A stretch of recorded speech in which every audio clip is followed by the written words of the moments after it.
اما بعد فاعوذ باللہ من الشیطان الرجیم بسم اللہ الرحمن الرحیم ما کان محمد ابا احد من رجالکم ولکن رسول اللہ وخاتم النبیین وکان اللہ بکل شیء علیما اللہم صلی علی محمد وعلی آل محمد کما صلیت علی ابراہیم وعلی آل ابراہیم انک حمید مجید اللہم بارک علی محمد وعلی آل محمد کما بارکت علی ابراہیم وعلی آل ابراہیم انک حمید مجید۔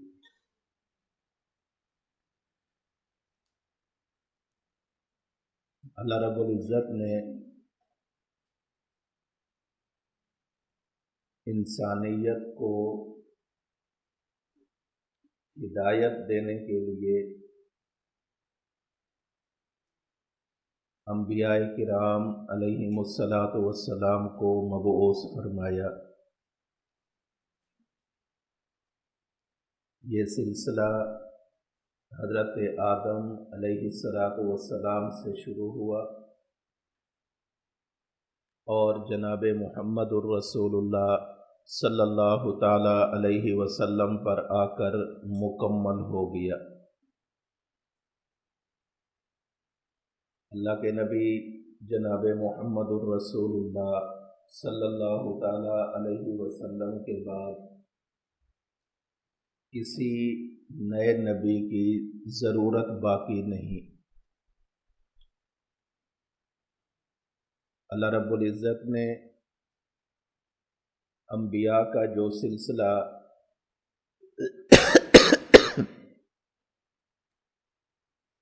حضرت آدم سے شروع فرمایا تھا، اسی سلسلے کو جناب محمد الرسول اللہ صلی اللہ علیہ وسلم پر مکمل فرما دیا۔ اللہ کے علم میں انبیاء کی جو تعداد متعین اور مقرر تھی وہ حضرت آدم سے شروع ہوتی ہے اور جناب محمد الرسول اللہ صلی اللہ تعالی علیہ وسلم پر مکمل ہوتی ہے۔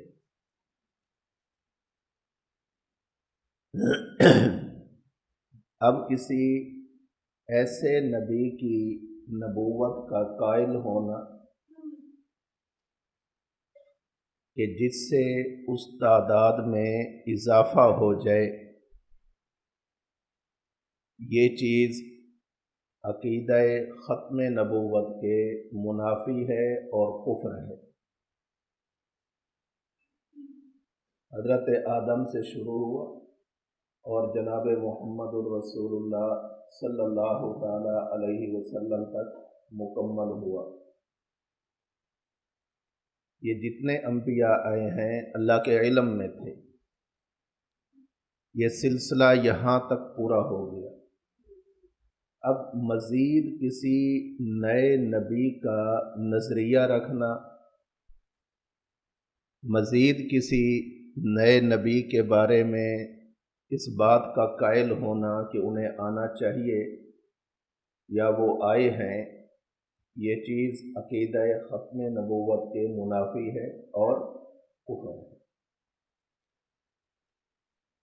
عقائد میں بنیادی عقیدہ توحید کا ہے، اور توحید کے عقیدے کے بعد بنیادی عقیدہ عقیدہ نبوت ہے، اور اس امت کے لیے عقیدہ نبوت کے ساتھ ساتھ عقیدہ ختم نبوت بھی ہے۔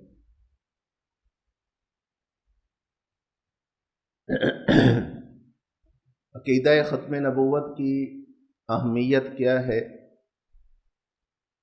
اس پر علامہ زین الدین بن ابراہیم بن محمد المعروف ابن نجیم المصری الحنفی رحمہ اللہ تعالی، جن کی وفات 970 ہجری میں ہے، وہ فرماتے ہیں اذا لم یعرف ان محمدن آخر الانبیاء فلیس بمسلم لأنہ من الضروریات۔ جس شخص کو اس بات کا علم نہ ہو کہ جناب محمد الرسول اللہ صلی اللہ تعالی علیہ وسلم آخری نبی ہیں، سلسلہ نبوت انہی تک مکمل ہو جاتا ہے، اگر کسی بندے کو یہ بات معلوم نہیں، فلیس بمسلم، ایسا بندہ خود کو مسلمان نہیں کہلوا سکتا، یہ بندہ مسلمان نہیں ہے۔ اس کی وجہ اور دلیل کیا ہے؟ لِأَنَّهُ مِنَ الضروریات، اس لیے کہ اللہ کے نبی جناب محمد الرسول اللہ صلی اللہ تعالی علیہ وسلم کو آخری نبی ماننا یہ ضروریات دین میں سے ہے۔ یہاں ایک بات اچھی طرح سمجھ لیں، مسلمان ہونے کے لیے یہ ضروری ہے کہ مکمل دین کو مانا جائے، جتنے عقائد ضروریات دین سے تعلق رکھتے ہیں ان تمام کو مانا جائے اعتقادی طور پر، لیکن کافر ہونے کے لیے یہ ضروری نہیں کہ سب کا انکار کیا جائے۔ کافر ہونے کے لیے اتنی بات کافی ہے کہ ان عقائد میں سے کسی ایک عقیدے کے بارے میں بندہ انکار کر دے۔ مسلمان ہونے کے لیے ضروری ہے کہ تمام عقائد کو مانے، لیکن کافر ہونے کے لیے ضروری نہیں کہ تمام عقائد کا انکار کرے، بلکہ جتنے مسلم عقائد ہیں ان میں سے کسی ایک عقیدے کا انکار کر دیا تو یہ شخص کافر ہو جائے گا۔ اس کو ذرا اور آسان لفظوں میں سمجھیں، ایمان بالقرآن کے لیے ضروری ہے کہ قرآن کریم کی مکمل آیات پر ایمان لایا جائے، سب کو منزل من اللہ مانا جائے، اللہ کا کلام مانا جائے، لیکن کافر ہونے کے لیے ضروری نہیں کہ مکمل قرآن کریم کی آیات کا انکار کیا جائے۔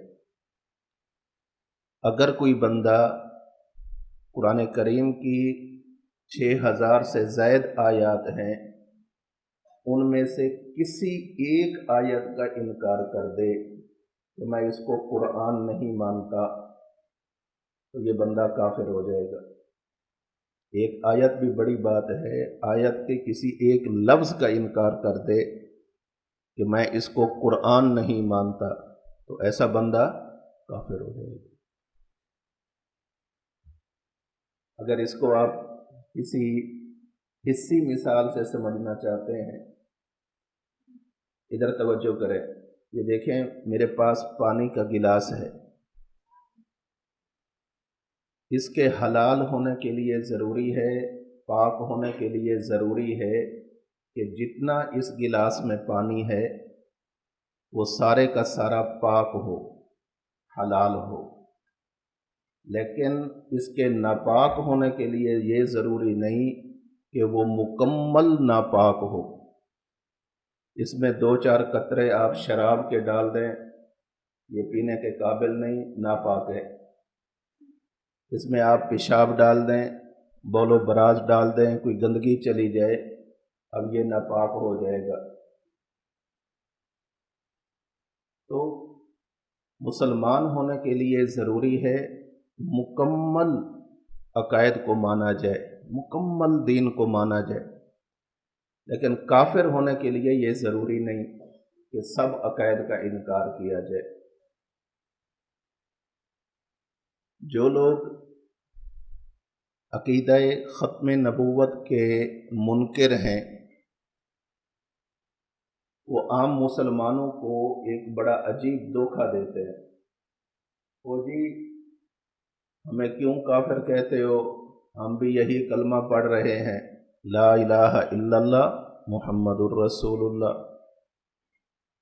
ہمارا بھی عقیدہ وہی ہے جو تمہارا عقیدہ ہے، تم وہی کلمہ پڑھو تو مسلمان ہو جاتے ہو، ہم وہی کلمہ پڑھیں تو مسلمان نہیں بن سکتے۔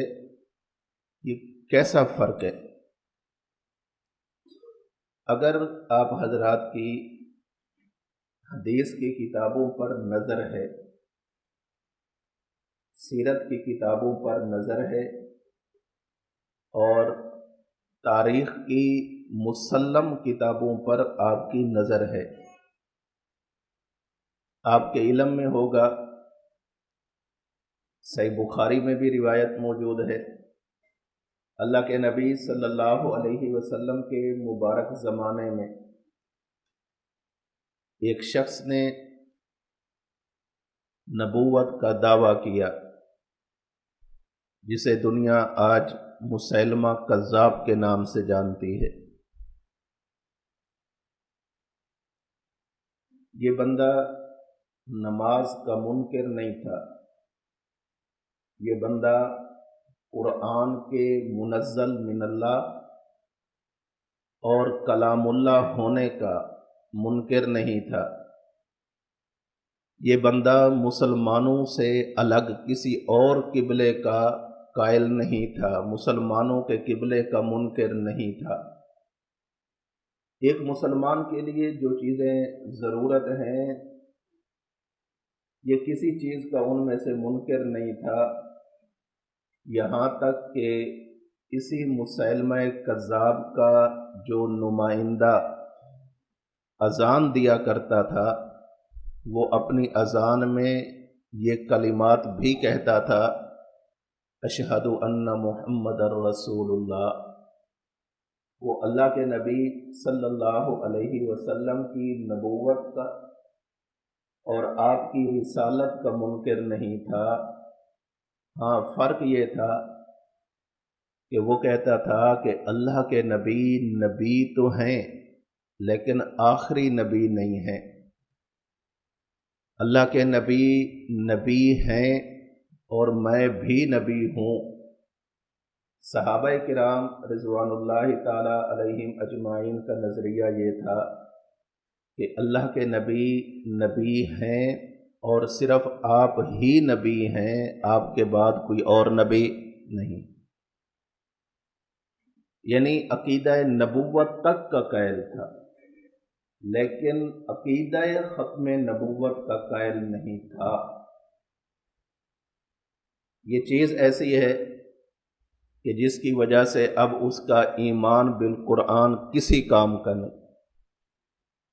عقیدہ ختم نبوت کا انکار اللہ کے ہاں اتنا بڑا جرم ہے کہ اب اس کا نمازوں کا قائل ہونا کسی کام کا نہیں، قرآن کریم پر ایمان لانا کسی کام کا نہیں، نمازوں کی فرضیت کا قائل ہونا کسی کام کا نہیں، یہاں تک کہ اللہ کے نبی کو صرف نبی مان لینا بھی کسی کام کا نہیں۔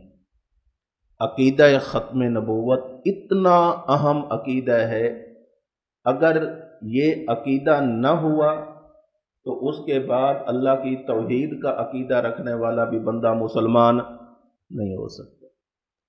قرآن کو آسمانی کتاب منزل من اللہ کلام اللہ ماننے کے باوجود بھی بندہ مسلمان نہیں ہو سکتا، یہاں تک کہ حضور صلی اللہ علیہ وسلم کو محض نبی ماننے سے بھی بندہ مسلمان نہیں ہو سکتا۔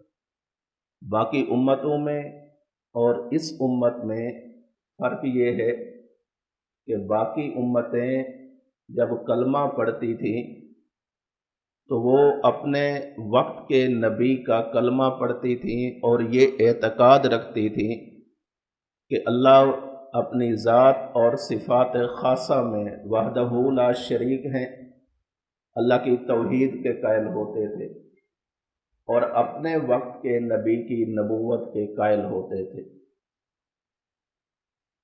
جبکہ اہل اسلام کا نظریہ یہ نہیں ہے۔ اہل اسلام کے لیے آج جیسے توحید کو ماننا ضروری ہے، اس کے بعد نبوت کو ماننا ضروری ہے، تو تیسری چیز ساتھ میں ہے کہ عقیدہ ختم نبوت کو ماننا بھی ضروری ہے۔ اس کے بغیر کوئی بندہ مسلمان نہیں ہو سکتا۔ اگر کوئی چیز قرآن کریم سے ثابت ہو جائے، کوئی ایک چیز ہے قرآن کریم کی کسی ایک آیت سے ثابت ہو جائے، وہ چیز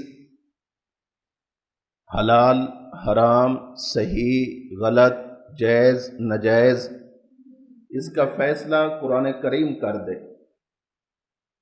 اگر اس کے حلال ہونے کا فیصلہ کر دیا، احل اللہ البیع، یا اس کے حرام ہونے کا فیصلہ کر دیا ہے، وحرم الربا،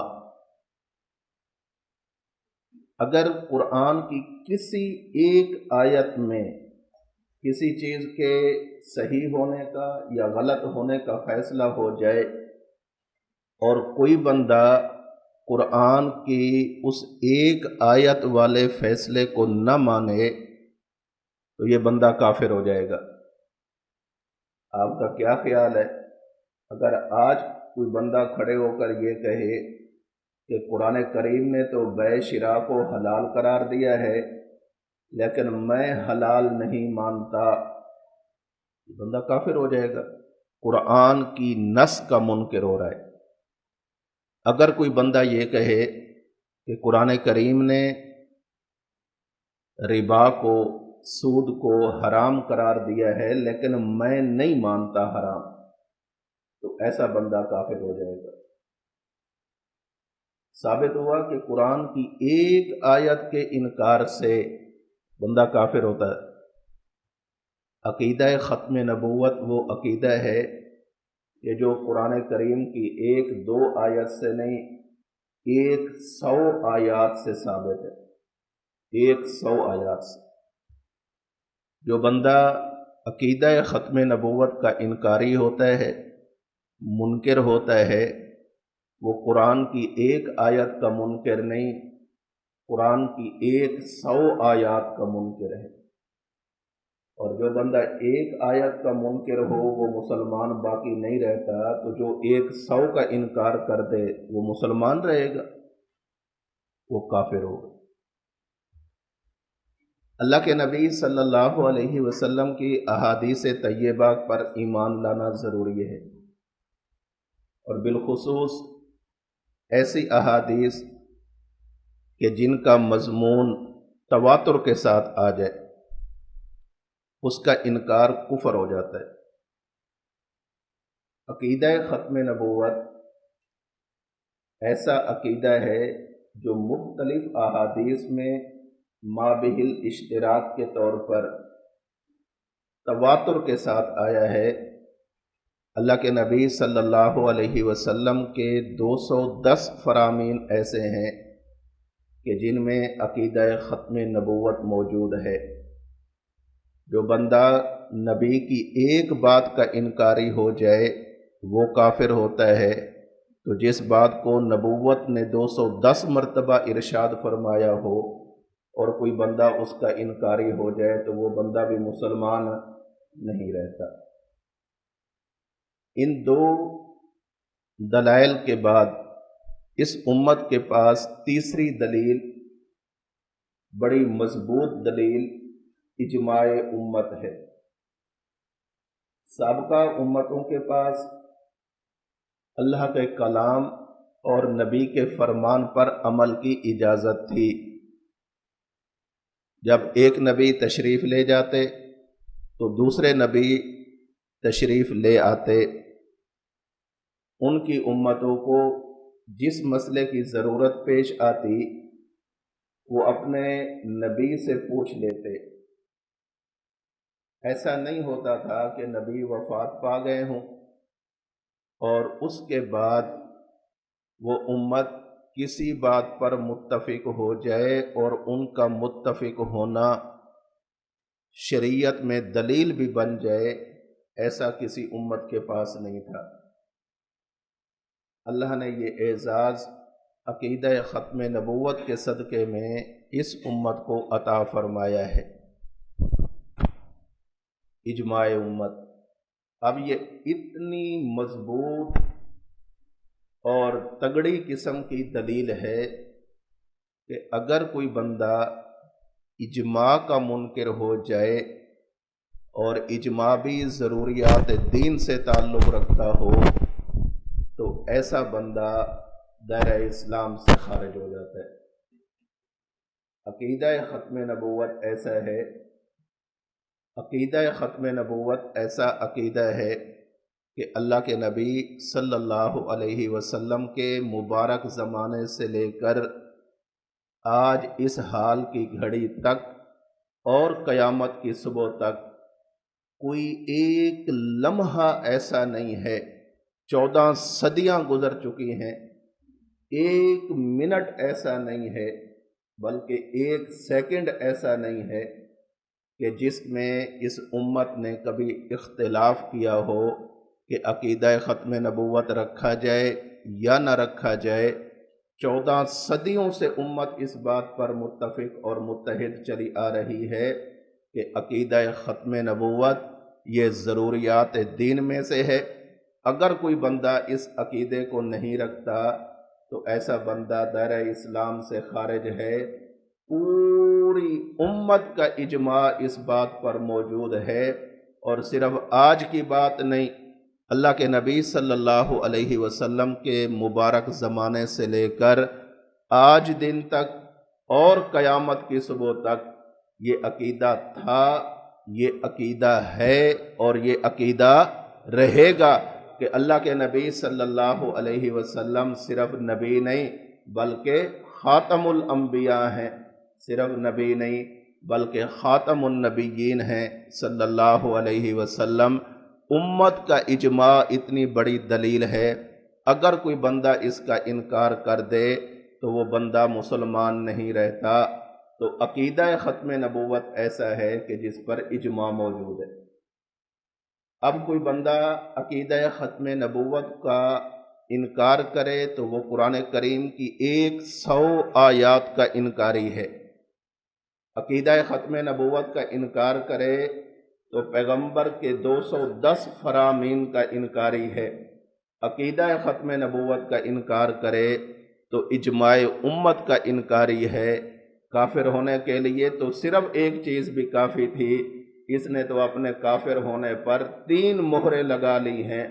اللہ کے کلام کی وجہ سے بھی کافر ہے، نبی کے فرمان کی وجہ سے بھی کافر ہے، اور امت کے اجماع کی وجہ سے بھی کافر ہے۔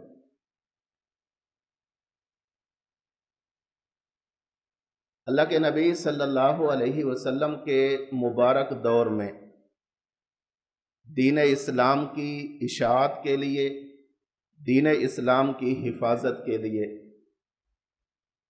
کفار کے ساتھ مختلف جنگی مارکے پیش آئے، غزوات پیش آئے، سرایا پیش آئے۔ مجموعی طور پر جب دیکھتے ہیں، سیرت نگاروں نے یہ بات واضح کی ہے کہ اللہ کے نبی صلی اللہ علیہ وسلم کے مبارک زمانے میں دین کی اشاعت کے لیے، دین کی حفاظت کے لیے، یا اگر اس کو اور آسان کرنا چاہیں تو نبوت کے دفاع کے لیے صحابہ کرام نے جو جنگیں لڑی ہیں اور اس میں اپنی جان کی قربانی پیش کی ہے، ان صحابہ کرام کی قربانی، ان کی شہادت، ان کا شہید ہونا جب تاریخ میں دیکھا جاتا ہے تو پورے 23 سالہ عہد نبوت میں صرف 259 صحابہ کرام شہید ہوئے ہیں مختلف غزوات میں۔ وہ بدر کا مارکہ ہو، احد کا مارکہ ہو، وہ بنو نذیر سے ہو، وہ احزاب ہو، بنو قریظہ ہو، وہ حنین ہو، وہ اوطاس ہو، وہ طائف ہو، وہ تبوک کا مارکہ ہو، جتنے بڑے بڑے مارکے لڑے گئے ہیں، ان تمام مارکوں میں صحابہ کرام میں شہادت کا رتبہ حاصل کرنے والوں کی مجموعی تعداد 259 بنتی ہے۔ لیکن اللہ کے نبی صلی اللہ علیہ وسلم کی وفات کے بعد حضرت ابو بکر رضی اللہ تعالی عنہ کو جب خلیفہ بنایا گیا، حضرت ابو بکر رضی اللہ تعالی عنہ نے مسیلمہ کذاب کے خلاف ایک لشکر کو بھیجا اور اس کا سربراہ بنایا ہے حضرت اکرمہ کو۔ یہ پہلی جنگی مہم ہے جو حضرت ابو بکر نے مسیلمہ کذاب کے خلاف یمامہ کی طرف روانہ کی ہے۔ یہ لشکر گیا، اللہ کی تکوینی حکمت یہ تھی کہ یہ لشکر فاتح نہ بن سکا۔ حضرت ابو بکر رضی اللہ تعالیٰ عنہ کو آ کر اطلاع دی گئی کہ اے خلیفہ مسلمین، وہ جو لشکر آپ نے مسیلمہ کذاب کے خلاف بھیجا تھا وہ لشکر فاتح نہیں بن سکا۔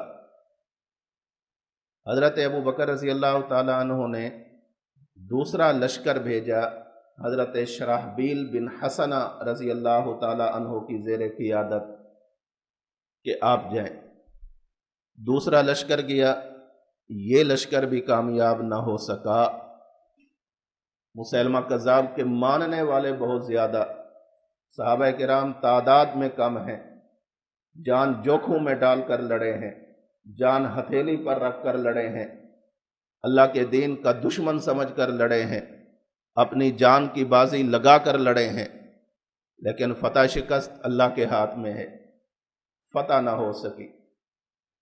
پھر وہ لوگ حاضر ہوئے، اے خلیفۃ الرسول، اے خلیفۃ النبی، اے نبوت کے پہلے جانشین، مسیلمہ کا فتنہ ابھی ختم نہیں ہوا، یہ دوسرا لشکر بھی کامیاب ہونے کی بجائے بظاہر ناکام ہو کر لوٹ آیا ہے۔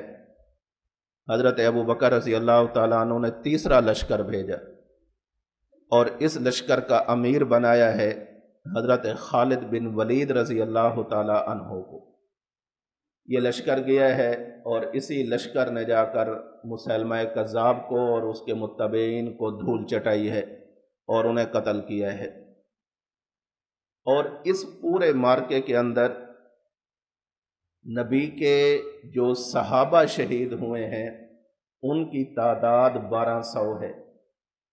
عہد نبوت میں نبوت کے دفاع کے لیے جو صحابہ شہید ہوئے ہیں ان کی تعداد 260 کر لیں، اور صرف عقیدہ ختم نبوت کے لیے ایک جنگ کے اندر 1200 صحابہ کرام شہید ہو گئے۔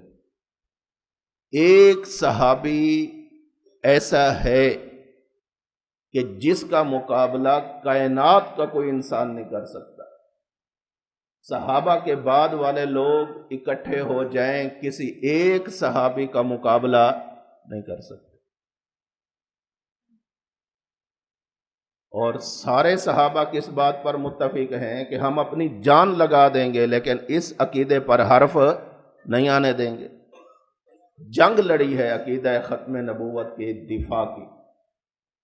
یہ بات بتلاتی ہے کہ صحابہ کرام کے ہاں اس عقیدے کی کتنی اہمیت تھی کہ جس کے لیے 1200 صحابہ کرام جام شہادت نوش کر گئے، لیکن امت کو عقیدہ ختم نبوت دے کر گئے ہیں، یہ بتلا کر گئے ہیں کہ اس پر ہماری جان لگتی ہے لگ جائے۔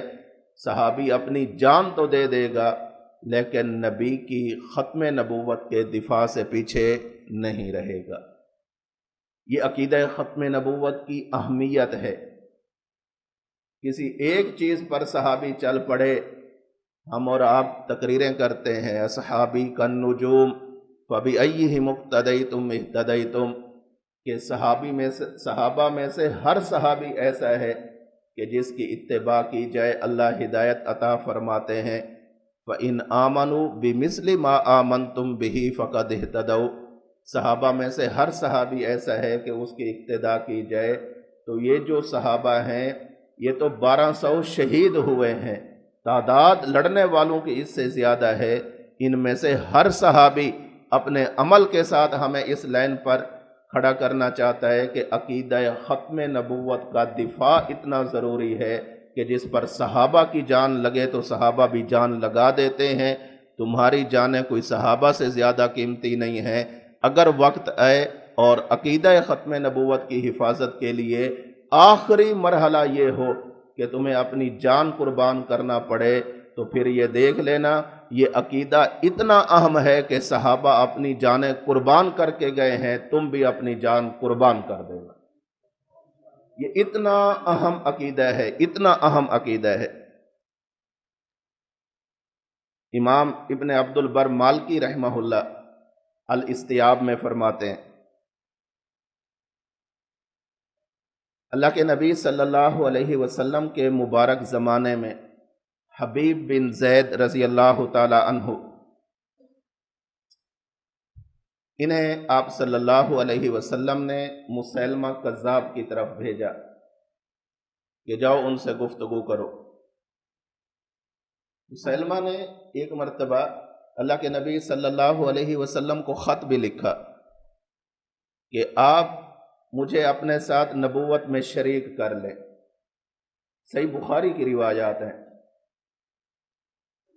بلکہ یہ مدینہ میں بھی آیا، ایک مکان میں ٹھہرا بھی۔ اللہ کے نبی صلی اللہ علیہ وسلم سے صحابہ کرام نے عرض کی، یا رسول اللہ اتمام حجت کے لیے آپ ان کو سمجھا دیں۔ اللہ کے نبی صلی اللہ علیہ وسلم تشریف بھی لے گئے، مسیلمہ سے گفتگو بھی ہوئی۔ مسیلمہ کہنے لگا میرا ایک ہی سوال ہے، میری بات ہے کہ آپ ایسا کریں کہ اپنے ساتھ مجھے نبوت میں شریک کر لیں۔ اللہ کے نبی صلی اللہ علیہ وسلم نے ایک تنکا اٹھایا، کھجور کا ایک تنکا پڑا ہوا تھا۔ آپ نے فرمایا نبوت تو بہت بڑی چیز ہے، اگر تو مجھ سے یہ بھی مانگے گا نا میں تجھے اس میں بھی شریک نہیں کروں گا۔ پھر جب دیکھا کہ یہ بندہ ہو سکتا ہے گفتگو کرے، اللہ کے نبی نے فرمایا ھذا ثابت یجیبک عنی، یہ میرے صحابی ہیں حضرت ثابت بن قیس بن شماس رضی اللہ تعالی عنہ، اگر تو نے گفتگو کرنی ہے تو میرا بندہ موجود ہے، یہ تیرے ساتھ گفتگو کرے گا۔ یہ بات کی اور واپس آ گئے۔ حضرت حبیب بن زید انصاری رضی اللہ تعالی عنہ کو اللہ کے نبی صلی اللہ علیہ وسلم نے بھیجا کہ آپ جائیں۔ عجیب بات ہے، جب یمامہ میں حضرت حبیب بن زید رضی اللہ تعالیٰ عنہ تشریف لے گئے، مسیلمہ کے لوگوں نے حضرت حبیب بن زید کو پکڑا اور اللہ کے نبی صلی اللہ علیہ وسلم کے اس صحابی کو مسیلمہ کی عدالت میں لے گئے۔ مسیلمہ بیٹھا ہوا ہے، حبیب بن زید رضی اللہ تعالیٰ عنہ کو کھڑا کیا گیا۔ مسیلمہ نے حضرت حبیب بن زید رضی اللہ تعالیٰ عنہ کو چند باتیں کی۔ انہی باتوں میں وہ کہنے لگا اتشہد ان محمد رسول اللہ، اے حبیب کیا آپ کا یہ ایمان ہے، آپ اس بات کی ایمانی گواہی دے سکتے ہیں کہ محمد اللہ کے رسول ہیں؟ حضرت حبیب بن زید نے فرمایا نعم، اس میں کوئی بات پوچھنے والی ہے؟ جب اس نے یہ بات کی تو وہ پھر کہنے لگا اتشہد انی رسول اللہ، مسیلمہ کہنے لگا کیا تو اس بات کا بھی گواہ ہے، اس بات کی بھی گواہی دے سکتا ہے اور یہ بھی تو نظریہ رکھ سکتا ہے کہ میں بھی اللہ کا رسول ہوں؟ یہ صحابہ میں اور مسیلمہ کے لوگوں میں صرف یہی جھگڑا چلا ہے۔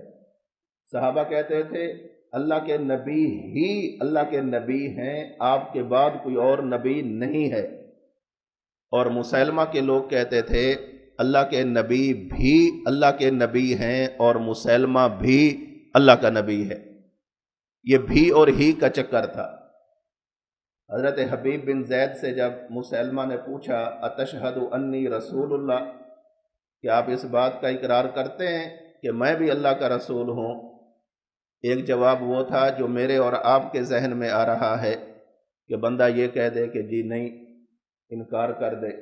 اس سے دوسرا بندہ کوئی زچ نہیں ہوتا، ذلیل نہیں ہوتا، اسے جواب آسانی کے ساتھ مل جاتا ہے، اسے ذہنی اور قلبی تکلیف نہیں پہنچتی۔ حضرت حبیب بن زید رضی اللہ تعالیٰ عنہ نے انداز ہی بدل ڈالا۔ جب اس نے پوچھا نا اتشہد انی رسول اللہ، آپ فرماتے انا اسم، کیا کہہ رہے ہو؟ لا اسمع، مجھے سنائی نہیں دے رہا، کہہ کیا رہے ہو؟ وہ پھر کہتا اتشہد ان محمد رسول اللہ، آپ فرماتے نا۔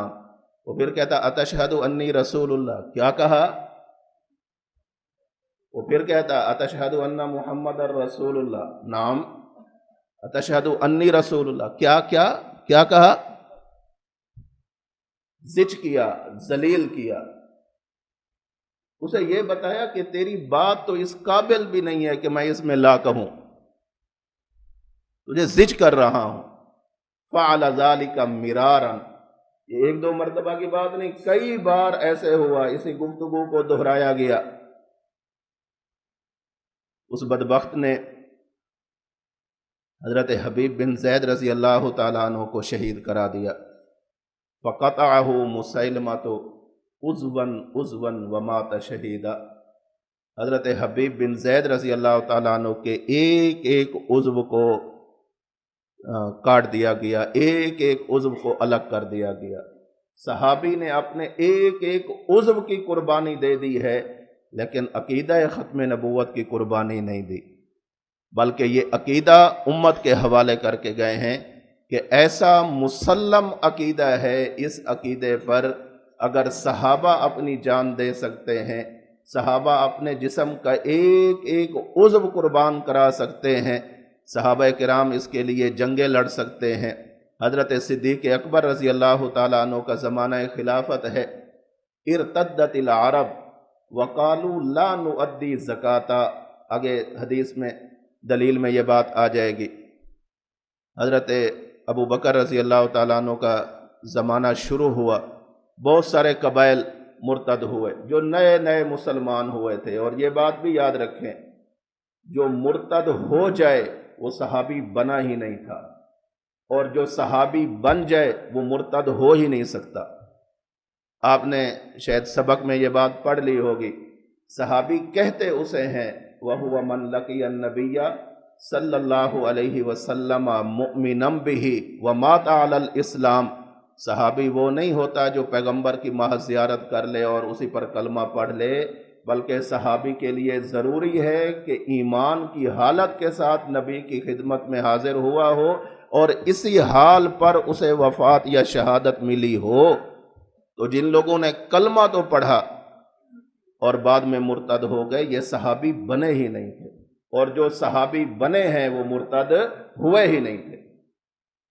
اللہ کے نبی صلی اللہ علیہ وسلم کی ختم نبوت کے لیے صحابہ کرام نے بہت قربانیاں دی ہیں، اور صرف صحابہ نے نہیں، معاف کیجئے گا، امت کا ایک تعامل چلا آ رہا ہے، امت کا ایک تسلسل چلا آ رہا ہے، امت کا ایک توارث چلا آ رہا ہے، امت کا تواتر چلا آ رہا ہے کہ ہر زمانے میں جب کبھی بھی عقیدہ ختم نبوت کے خلاف کہیں پر کوئی بات کی گئی ہے تو اس امت کے جیسے کیسے لوگ بھی ہیں، جتنے بھی اگر اعمال کے طور پر کمزور مسلمان ہیں، لیکن اس عقیدے کی حفاظت کے لیے انہوں نے اپنی جانوں کا نذرانہ پیش کیا ہے۔ عقیدہ ختم نبوت ایسا عقیدہ ہے کہ جس پر اللہ کی کلام کی 100 آیات موجود ہیں، اللہ کے نبی صلی اللہ علیہ وسلم کے 210 فرامین موجود ہیں، صحابہ کرام کی قربانیاں موجود ہیں۔ ان میں سے حضرت حبیب بن زید رضی اللہ تعالیٰ عنہ کا واقعہ آپ نے ابھی سنا، حضرت حبیب بن زید رضی اللہ تعالیٰ عنہ اور دیگر صحابہ کرام کی قربانیاں موجود ہیں۔ یہ اتنا اہم عقیدہ ہے کہ اس عقیدے پر اس امت کا اجماع بھی موجود ہے۔ اللہ کے نبی صلی اللہ علیہ وسلم کے مبارک زمانے سے لے کر اس وقت تک اور اس وقت سے لے کر قیامت تک یہ زمانہ ایسا ہے کہ ہر زمانے میں مسلمانوں نے اس مسئلے پر ہمیشہ اتفاق رکھا ہے، اس میں کبھی اختلاف نہیں ہونے دیا کہ اللہ کے نبی صلی اللہ علیہ وسلم نبی بھی ہیں اور آخری نبی بھی ہیں۔ اجماع کیا ہے اس بات پر۔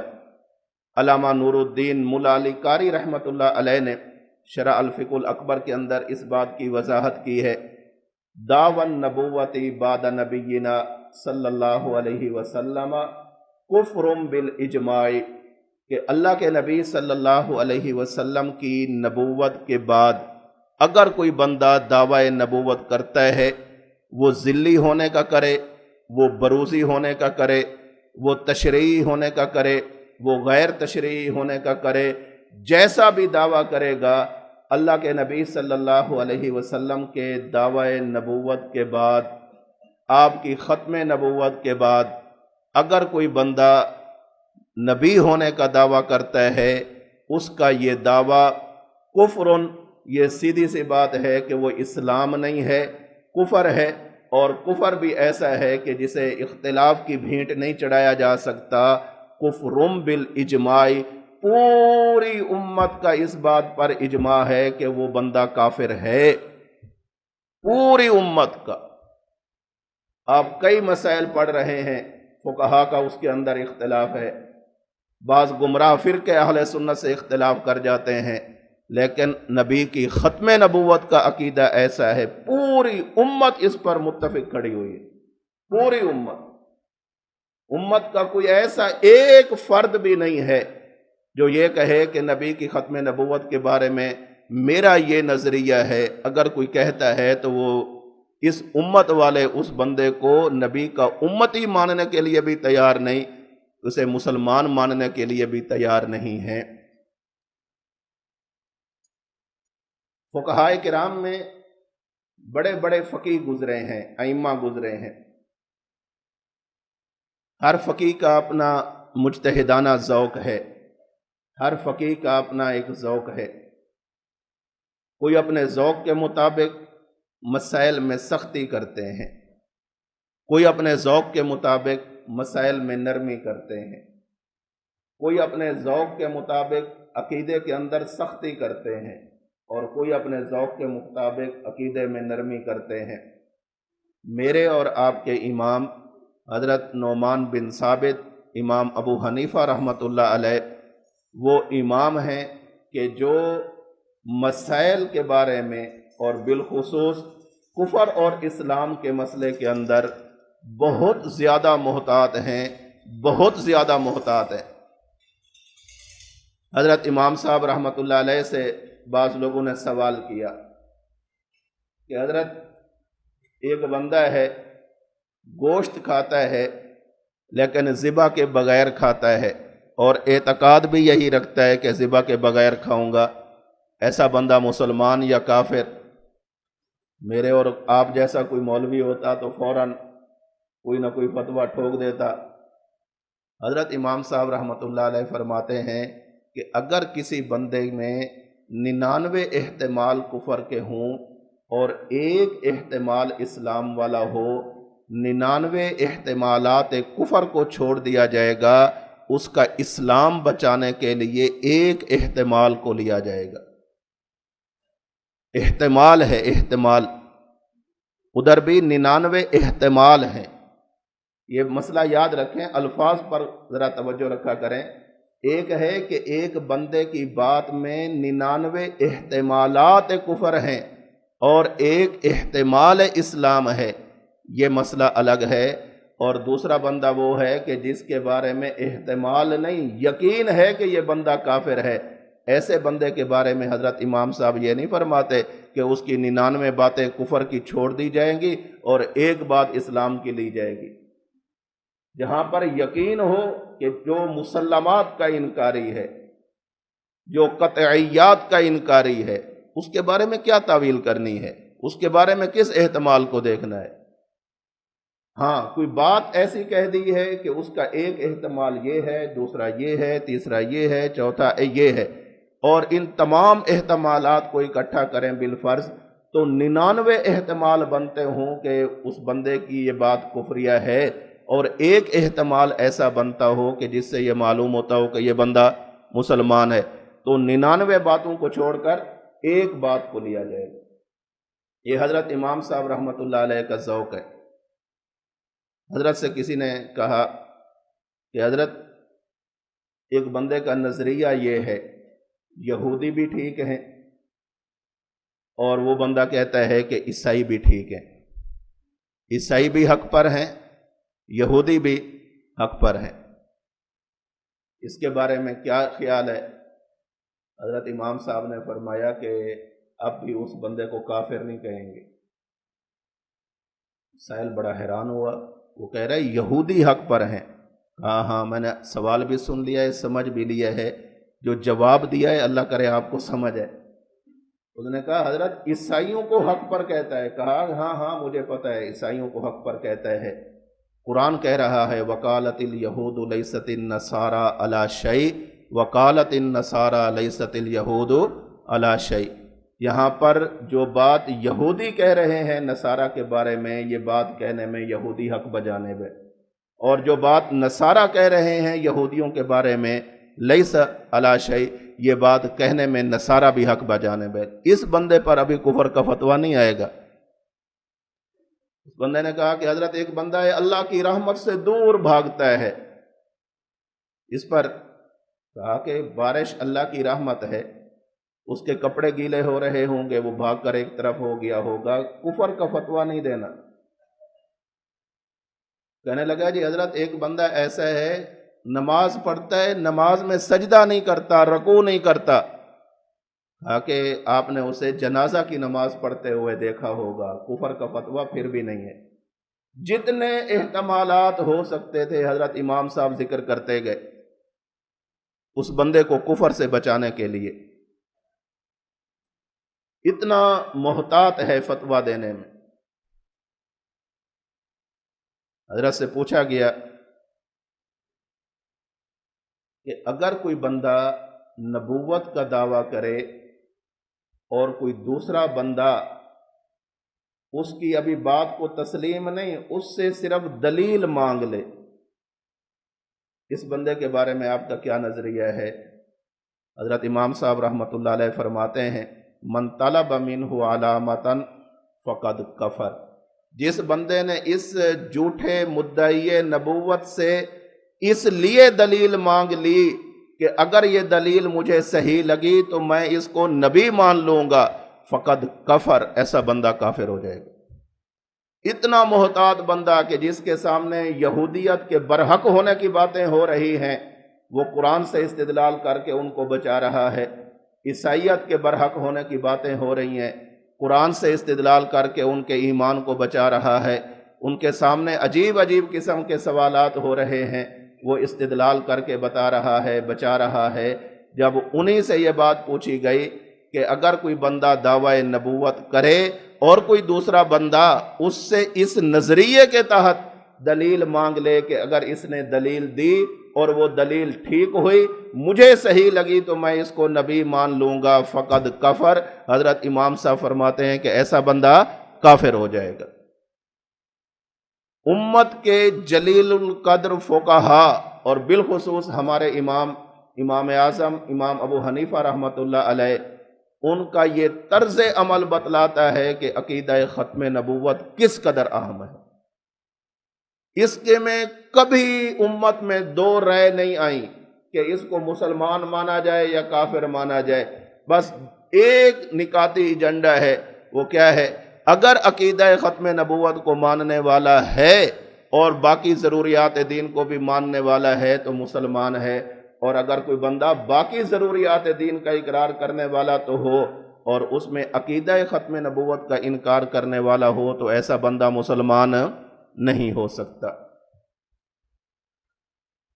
اللہ رب العزت نے اس عقیدہ ختم نبوت کی وجہ سے بہت ساری ایسی چیزیں اس امت کو عطا فرمائی ہیں جو اس سے پہلے کسی اور امت کو عطا نہیں فرمائیں، بہت ساری چیزیں ہیں۔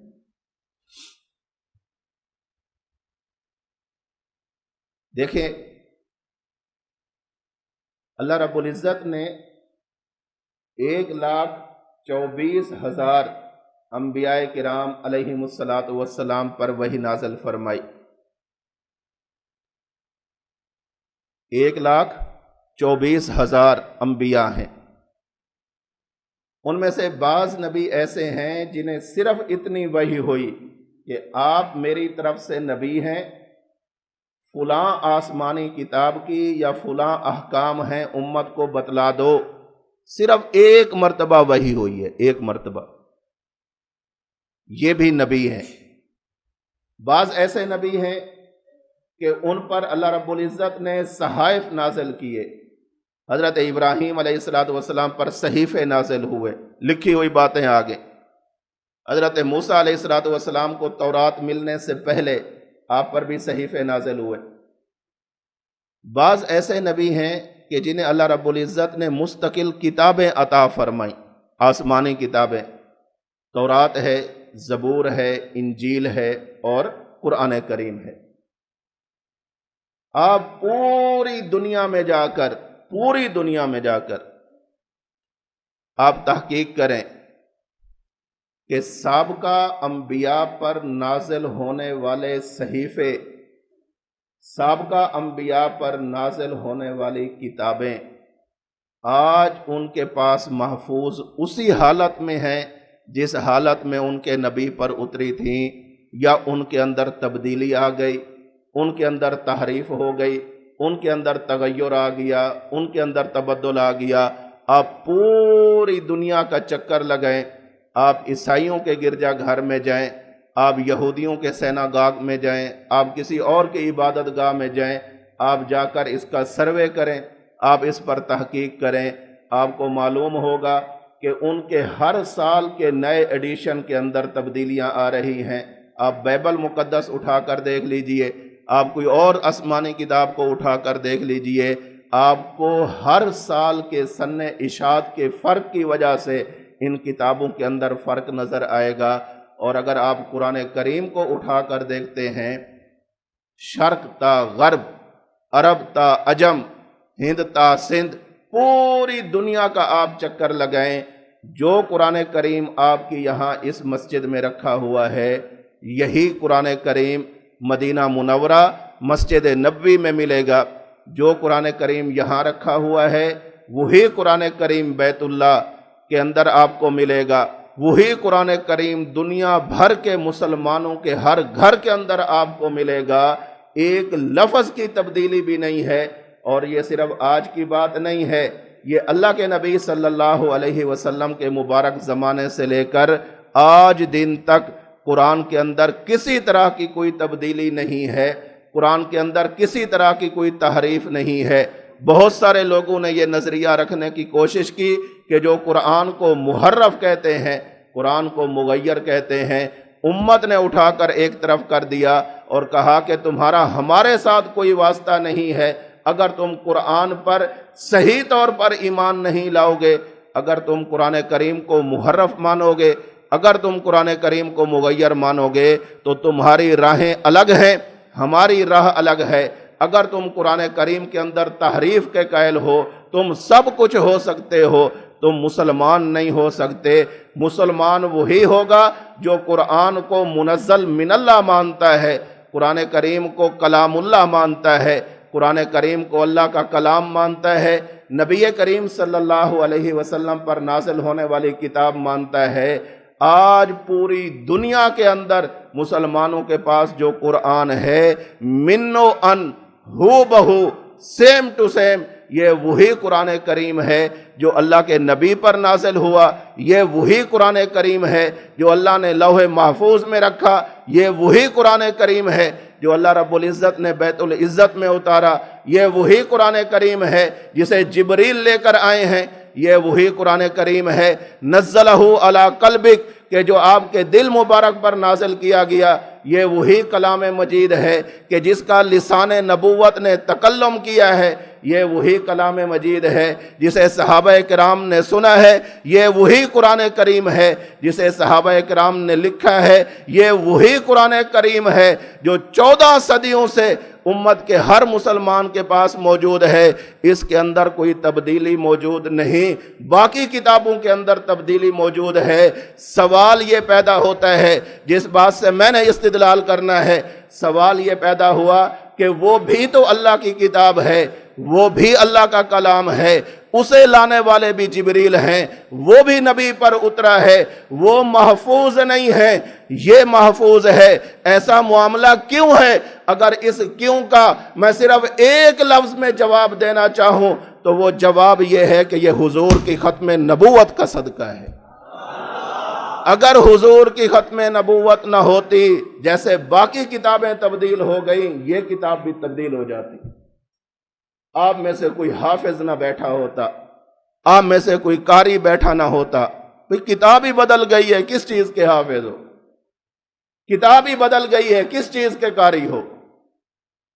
یہ کلام اللہ کا موجود ہونا، محفوظ ہونا، قرآن کریم کا غیر محرف ہونا، غیر مبدل ہونا، یہ دلیل ہے اس بات کی کہ اللہ کے نبی صلی اللہ علیہ وسلم آخری نبی ہیں، ان کے بعد کسی اور نبی نے آنا ہی نہیں تھا، اللہ نے اس نبی کی کتاب کو محفوظ رکھا ہے۔